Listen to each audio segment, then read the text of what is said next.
from the Rose Bowl in Pasadena, California. Once again, here's Carolyn Hughes. College football just wouldn't be the same without all of the pomp and circumstance that surrounds it, like the bands.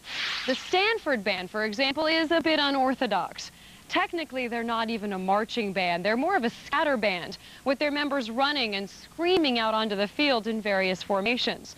And while they do play music, it's not the center of their performance. That's reserved for the humorous themes around their formations. FSN Bay Area's Mindy Bach tells us more.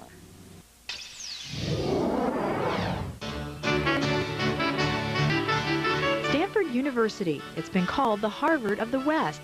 Known for tough academic standards, highly educated students, its pristine buildings, and well-groomed grounds. And then there's that band.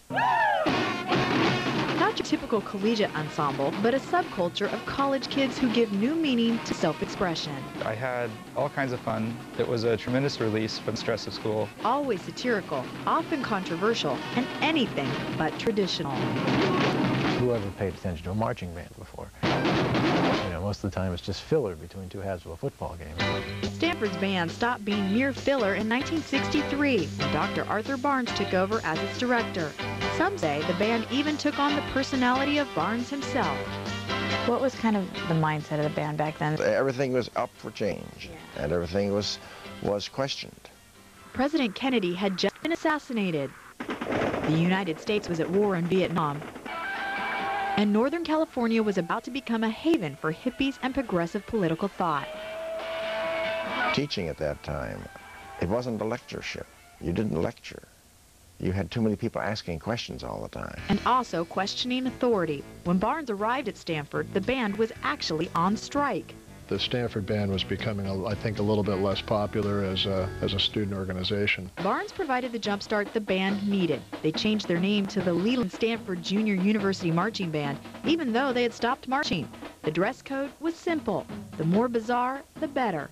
And the playlist drifted away from traditional conservative marching melodies and ventured into the fresher sound of rock and roll. The students were really always wanting to do something more exciting than music than what we were doing then. There was a process of evolution. The only thing that seemed to really stay standard were the red jackets. During its 40-year-plus transformation, Stanford's band has become about as controversial as the BCS formula.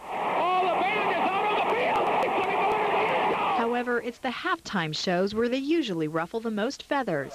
It's halftime, and half of you can only think about the line for the women's restroom. We weren't going out with the idea of trying to insult people, you know, so it wasn't just humor for the sake of humor. It was humor with a point. It's better to kill ducks, filled with the sound of gunshots and wham, wham, wham, wham. Was anything off limits? Oh, sure. Oh, sure. The Betty Ford mastectomy show was out. The Dead Babies show was out. Many others, however, were in, like the one that got them banned from Notre Dame after they offended both Irish and Catholics. 10 years ago, prior to a game at UCLA, they disrupted court by rallying outside the O.J. Simpson trial. To turn it into a sporting event with marching bands, I found to be very, very offensive. Hope UCLA trounces them tomorrow. It got so bizarre recently, band members even imposed sanctions on themselves following the BYU game where they mocked Mormons. The sweet relief that can only come from the sacred bond between a man and a woman, and a woman, and a woman, and a woman. Even more controversial was a swipe at polygamy. We always operated under the idea that nobody should take themselves too seriously. Including themselves. And then there is their hangout, known as the Shack. It's near the practice field where the band simulates, in very unique ways, what it's like to perform in front of a packed stadium.